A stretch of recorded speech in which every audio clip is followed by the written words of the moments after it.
Hi, I'm Deb from Skein Sisters. So yesterday we talked about the yarn over and how that's a 1 stitch increase. And today we're going to talk about some other increases that increase also 1 stitch or 2 stitches. Now the reason we're talking about this is that one of our lovely staff members, Sarah, who does a lot of our online packing, she's a brand new knitter. She's done a couple of cows and she wanted to do her first shawl. And we suggested the Spindrift shawl by Helen Stewart from Curious Handmade. Now this is a fantastic shawl because it just takes 1 skein of either sock weight, and she's using Madeleine Tosh Pashmina, which is a 5-ply sport weight. It'll just go a little bit quicker for her. And it's a really simple pattern. The way that Helen actually sets out patterns is fantastic because it's line by line. So you can just follow it and tick it off as you go. And it's also free when you sign up to her newsletter. So not that we don't have any affiliation with Helen, we just totally love her patterns. She does great socks and shawls and all sorts of things. So take a look. So right at the very start of her pattern, she does a garter tab cast on to form the edge, to form that lovely kind of circular shape. And to get that, you need to do some big increasing, and that's where these stitches come in. So Linda, let's come around the back and let's have a look first off at a knit front and back. So on a pattern that is written as KFB usually, and sometimes it will abbreviate, tell you that it means knit front and back. So what that means is we knit through the first leg, come around to the back and knit through the back. Again, we knit through the first loop, come around and to the back. Now, there's another way to it. Can you see here we've actually ended up with like a knit stitch and then one with a little purl bump there? There's another way you can do it where you knit the first stitch and then you just slide the back one off like that. I'll show you again.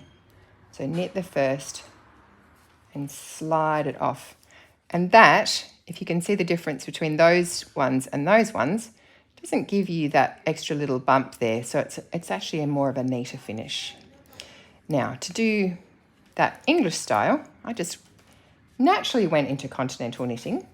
We come around and we slide it off. We knit it, that front leg, and slide it off. Okay, so that's that. The lovely thing about that increase is it doesn't form a hole underneath like a yarn over does. It's actually more of just a smooth increase within that stocking stitch that we've got going. Now, the second one that she's got is a knit yarn over knit. So I'll show you English style to start with. We knit that first stitch, we bring our yarn forward and knit again through that front leg and then slide it off. So it's formed a yarn over in the middle of 2 knit stitches and actually quite a large hole underneath, which will be quite decorative. So again, we knit through that front leg, we don't slide off, bring your yarn forward and knit that front leg again. So in a pattern that will be written as a KYOK, so knit, yarn over, knit. Continental style, knit, come underneath your working yarn and knit that front leg again. So knit, underneath, and through that front leg again. And that one you can see, that's our original stitch there, and then we've increased by 2. So the knit front and back is just a 1 stitch increase, and knit yarn over knit is a 2 stitch increase. Okay. So I hope that helps you.